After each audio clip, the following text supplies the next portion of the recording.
સર્વોત્તમના પાઠ આપણે કરતા હોઈએ છીએ, આ યમનાષ્ટકના આપણે કરતા હોઈએ છીએ, પણ જેના માટે આ કહેવાયા છે એનો વિનિયોગ ક્યાં છે એ આપણે ન જાણીએ અને જ્યાં ઉપયોગ કરવો ન જોઈએ ત્યાં ઉપયોગ કરીએ તો એ મંત્ર કે સ્તોત્રના દેવતા તિરોહિત થઈ જાય. અને તિરોહિત થઈ જાય તો ખાલી શબ્દો સાથે સંબંધ આપણો થાય, પણ અંદર રહેલા બિરાજેલા દેવ સાથે સંબંધ ન થયો તો આપણા બોલેલા શબ્દો એ કેવલ કોરા શબ્દો જ રહી જાય, એ આપણને સ્પર્શી ન શકે. બાકી આ અષ્ટાક્ષર મંત્ર કહેવાય ચાચા હરિવંશજીને સિદ્ધ હતો અને કહેવાય કે જ્યારે પોતે પહોંચતા તેમના રોમ રોમમાંથી અષ્ટાક્ષરનો ધ્વનિ થતો હતો.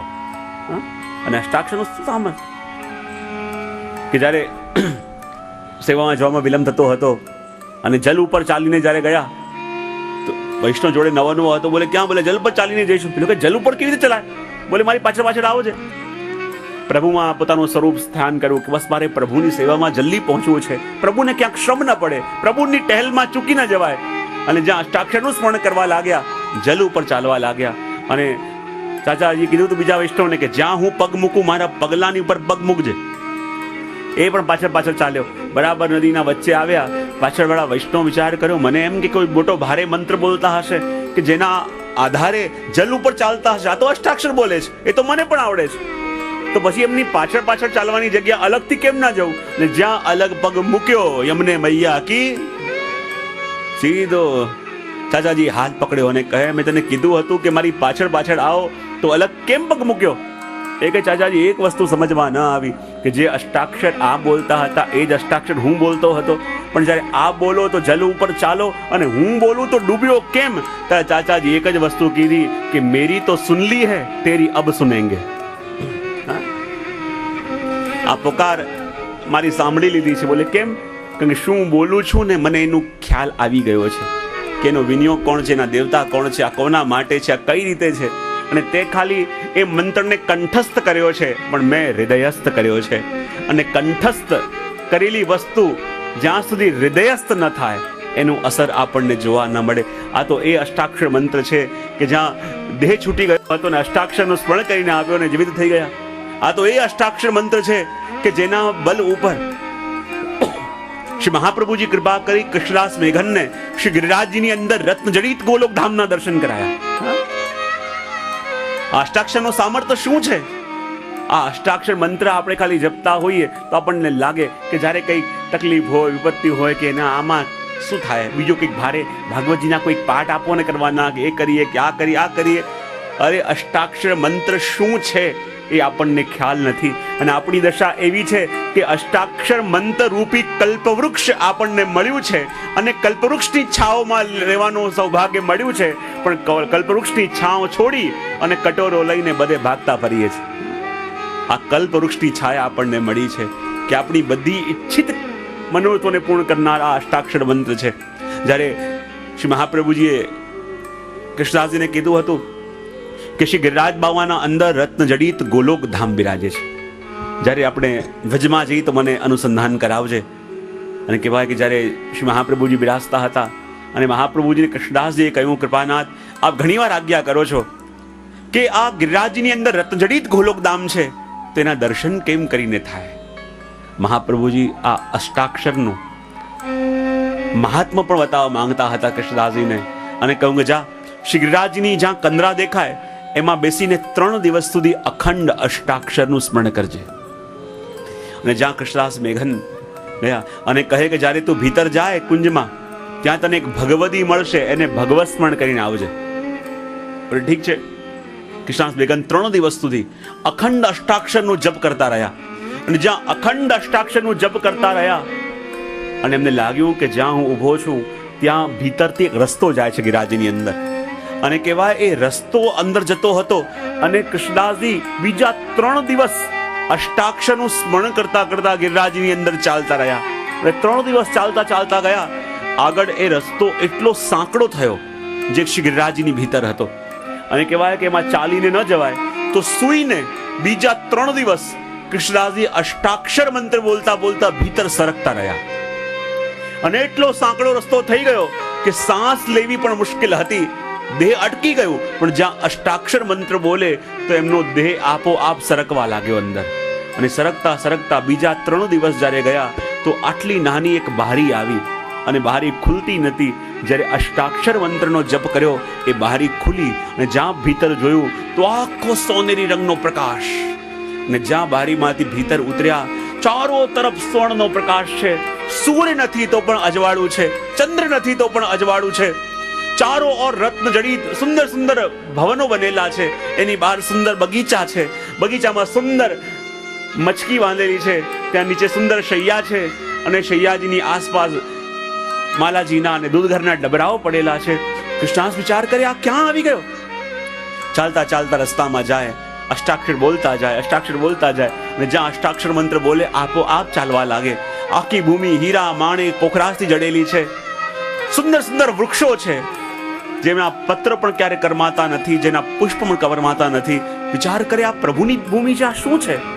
ચાલતા ચાલતા આગળ ગયા અને આખા રત્ન જડિત ભવનો, રત્ન જડિત કુંજ નિકુંજ જોઈ રહ્યા છે. જ્યાં આગળ ગયા ત્યાં 7 સમુદ્ર આયા. એક દૂધથી ભરેલો, એક દહીંથી ભરેલો, એક ઘીથી ભરેલો, એક મધથી ભરેલો, એક બુરાથી ભરેલો, એક શેરડીના રસથી ભરેલો, એક જાંબુના રસથી ભરેલા, એવા 7 સમુદ્ર એમણે જોયા. ચાલતા ચાલતા આગળ ગયા તો ત્યાં કોઈ પણ વ્યક્તિ દેખાતું નથી. કૃષ્ણદાસજી વિચાર કરે આ કઈ જગ્યાએ કોઈ વ્યક્તિ દેખાતું નથી.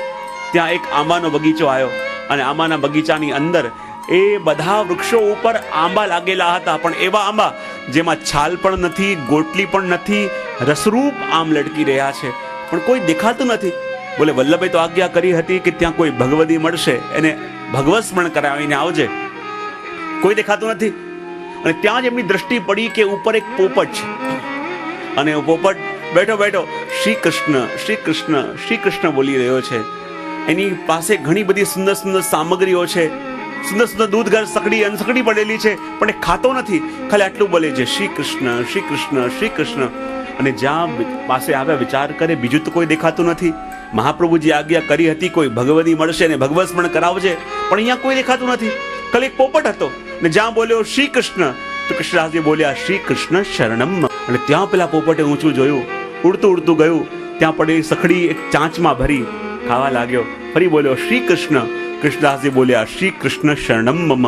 ફરી પોપટ ઉડતું ઉડતું ગયું, કંઈક સામગ્રી મુખમાં લીધી, ખાવા લાગ્યો. ફરી બોલ્યો શ્રી કૃષ્ણ. કૃષ્ણદાસજી બોલ્યા શ્રી કૃષ્ણ શરણમ મમ. અને આ ત્રીજી વાર જ્યાં અષ્ટાક્ષર સાંભળ્યું એ પોપટ ઉપરથી નીચે પડ્યો અને એટલો વિપ્રયોગ એને થયો, એટલો વિપ્રયોગ થયો કે એનું આખું દેહ અગ્નિમાં બળવા લાગ્યો અને જો જોતામાં બળીને એ સુખ રાખ થઈ ગયો. કૃષ્ણદાસજીને લાગ્યું અરે મને તો કોઈ ભગવત સ્મરણ કરાવવાનું કીધું હતું, પણ આ તો 3 વાર અષ્ટાક્ષર બોલ્યો અને આ બળીને રાખ થઈ ગયો. ખબર ના પડી આ શું છે. પણ હવે હું બહાર કેવી રીતે જઉં? જ્યાં જુએ ત્યાં અનેક અનેક કુંજ નિકુંજો દેખાય, બહાર જવાનો રસ્તો દેખાતો નથી. અને કહેવાય કે આ સમયમાં હું કોને પૂછીશ, ક્યાં જઈશ?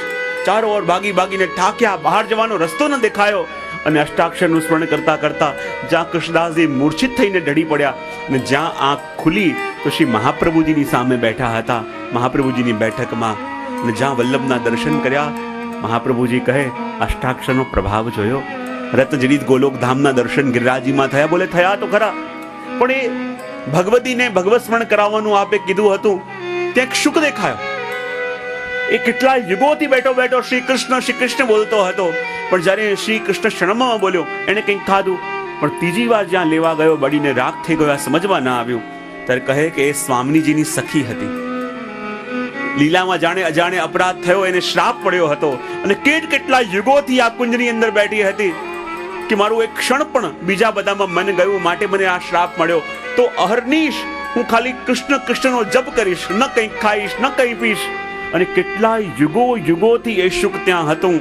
શ્રી કૃષ્ણ કૃષ્ણ બોલતો હતો, પણ નતું ખાતું નતું પીતું. પણ જ્યારે આપ ત્યાં ગયા એને શ્રી કૃષ્ણ કહ્યું અને આપે શ્રી કૃષ્ણ શરણમમાં કહ્યું. એને લાગ્યું હું તો ભગવત નામ છોડીને કંઈ ખાઈ ન શકું, પણ આ બોલે છે તો એ સાંભળીને જો ખાઈ લઈશ તો મારો ટેક રહી જશે. અને પહેલી વાર એને ખાધું, બીજી વાર અષ્ટાક્ષર સાંભળ્યું, પણ જ્યાં ત્રીજી વાર અષ્ટાક્ષર મંત્ર સાંભળ્યું અને અષ્ટાક્ષર એને ફલિત થઈ ગયું, સિદ્ધ થઈ ગયું. અને જ્યાં સિદ્ધ થઈ ગયું તો એને એટલો વિયોગ થયો કે પ્રભુની લીલામાંથી દૂર થઈને હું અહીંયા છું, તો પ્રભુનું નામ છોડીને આ લૌકિક રસોમાં મારું મન ગયું કેમ? અને એટલો તાપ એને થયો કે એનો દેહ છૂટી ગયો અને જઈને પાછા અષ્ટાક્ષરના પ્રભાવથી સ્વામીજીની પરિકરની અંદર એનો પાછો સમાવેશ થઈ ગયો. તો વિચાર કરો, અષ્ટાક્ષરનો પ્રભાવ કેવો છે કે જાણે અજાણે પણ અષ્ટાક્ષર મંત્ર આપણા મુખમાંથી નીકળે છે તો અસર કર્યા વિના જતું નથી. આ જગતમાં યદિ કોઈનો આશ્રય કરવો છે તો બધા સાધન છોડી આ અષ્ટાક્ષર મંત્ર જે શ્રી મહાપ્રભુજી આપણને આપ્યો છે. જ્યારે સ્વામીજી અને ઠાકોરજી બંનેમાં માન થયું ને ગોલોકધામની અંદર, કે જ્યારે સ્વામીજી પ્રભુની પાસે આવ્યા તો કહેવાય પ્રભુનું હૃદય, પ્રભુનું વક્ષસ્થળ કેવું છે? બોલે નીલમના દર્પણ જેવું. આખું શ્રીઅંગ નીલમ મણી હોય, નીલમણી, એવો નીલમના દર્પણ જેવું છે. અને દર્પણની આગળ જે આવીને ઊભું રહે તો પોતાનો ચહેરો દેખાય ને. તો એમ સ્વામીજી જ્યારે પ્રભુને મળવા માટે ગોલોકધામમાં આવ્યા અને જ્યાં દ્રષ્ટિ પ્રભુના હૃદય ઉપર પડી તો સ્વામીજીને પોતાનું પ્રતિબિંબ દેખાયું અને સ્વામીજીને દૂરથી લાગ્યું કે હું પ્રભુની પાસે આવી એનાથી પહેલા પ્રભુ પાસે બીજું કોઈ છે. અને સ્વામીજી રૂઠીને ચાલ્યા ગયા. અને જ્યાં સ્વામીજી રૂઠીને ચાલ્યા ગયા, વારે વારે પ્રભુ મનાવે છે પણ માનતા નથી, વારે વારે મનાવે માનતા નથી. ને ત્યારે તૃતીય સ્વરૂપ શ્રી વલ્લભ ત્યાં ગોલોકધામમાં બિરાજે છે. અને વલ્લભ ગયા સ્વામીજી પાસે અને વિનંતી કરી કે જુઓ, પ્રભુના હૃદયમાં આપના સિવાય બીજું કોઈ છે જ નહીં, આ પધારો. અને મનાવી સ્વામીજીને લઈને શ્રી વલ્લભ આવ્યા. અને જ્યાં આવીને જોયું તો શું જોયું કે ઠાકોરજીના હૃદયમાં બીજું કોઈ નહીં પણ સ્વામીજી પોતે છે. ત્યારે સ્વામીજીનો માન દૂર થયું અને ઠાકોરજી અને સ્વામીજી બંનેને જોડે શ્રી મહાપ્રભુજી બિરાજમાન કરાયા. અને જ્યાં બંને જોડે બિરાજમાન થયા તો આપના દર્શન કરીને વલ્લભના મુખમાંથી નીકળ્યું, શ્રી કૃષ્ણ શરણમ મમ. કે શ્રી એટલે સ્વામીજી, કૃષ્ણ આ બંને મારું શરણ છે. એ શબ્દો શ્રી મહાપ્રભુજીના હૃદયમાંથી સ્ફુરિત થયા. તો અષ્ટાક્ષર મંત્ર આજે પણ એટલો સિદ્ધ છે. અને જુઓ તો ખરા, આ અષ્ટાક્ષર એ તો આપણા પ્રભુનું નામ. યુગલ ગીતની અંદર વર્ણન આવે છે ને, અને યુગલ ગીતમાં ગોપીઓ કહે છે કે હે મૈયા શું બતાવું, જ્યારે તમારો લાલો ગાયો ચરાવવા માટે વનમાં જાય છે તો તમારો લાલાએ ગળામાં મણીઓની માલા પહેરી હોય છે. મૈયાની ચિંતા થઈ, આ વનમાં લાલો એકલો જાય છે અને ગળામાં મણીઓની માલા પહેરી છે. મણીઓની માલા શું છે? ત્યારે ગોપીઓ કહે છે કે મૈયા, તમારો લાલો જે વનમાં જાય છે તો એ વનમાં એને જે મણીઓની માલા પહેરી હોય છે એ માલા ક્યારેક ઉતારે છે અને માળા ફેરતો હોય છે. મૈયાને લાગ્યું કે આ વનમાં કોઈ વૈરાગી રહેતા હોય અને લાલો ક્યાંક એનો ચેલો વેલો થઈ નથી ગયો કે જંગલમાં જઈને એકલો સાધના કરે છે. તો કે ના મૈયા, તમે જાણો છો કે આ લાલાએ કંઠમાં જે મણીઓની માલા પહેરી છે એ માલા શું છે? બોલે શું છે? બોલે એના કેટલાક મણકા લાલ છે, કેટલાક શ્યામ છે, કેટલાક સફેદ છે. અચ્છા, તો એ મણકાની માળાનું લાલો શું કરે છે? ત્યારે ગોપીઓ કહે કે મૈયા, એ મણકાની માળા જે લાલાએ પહેરી છે એ પોતાની ગાયોને ગણવા માટેની છે. જેટલી લાલ રંગની ગાયો આવી જાય એટલે પ્રભુ લાલ રંગનો મણકો ફેરે, જેટલી શ્યામ રંગની ગાયો પાછી આવી જાય એટલે શ્યામ રંગનો મણકો ફેરે. અને કહે કે મૈયા, આ બધી ગાયો કોણ છે? આ ગાયો બીજું કોઈ નહીં, આપણે બધા જીવ જ છીએ કે જે પ્રભુની ગૌશાળાની અંદર આવ્યા છે. અને પ્રભુ આપણને ચરાવવા માટે જાય છે વનમાં. પણ જ્યારે સંધ્યાકાળ થાય એટલે પ્રભુ વિચાર કરે કે મારી એક ગાયોને ઘેરીને પાછી મારી ગૌશાળામાં લઈ જાઉં. કોઈ ગાય પ્રભુથી બહુ દૂર ચાલી ગઈ છે, કોઈ ગાય રસ્તો ભટકી ગઈ છે અને એ તો પ્રભુને ભૂલી ગઈ, પણ પ્રભુ એને ભૂલતા નથી. પ્રભુ રાહ જુએ છે કે ક્યારે મારી બધી ગાય આવી જાય અને હું એક મણકો ફેરું. અને હું તો હંમેશા કહેતો હોઉં કે આપણે જેટલા પણ છીએ ને બધા પ્રભુની ગાયો છે.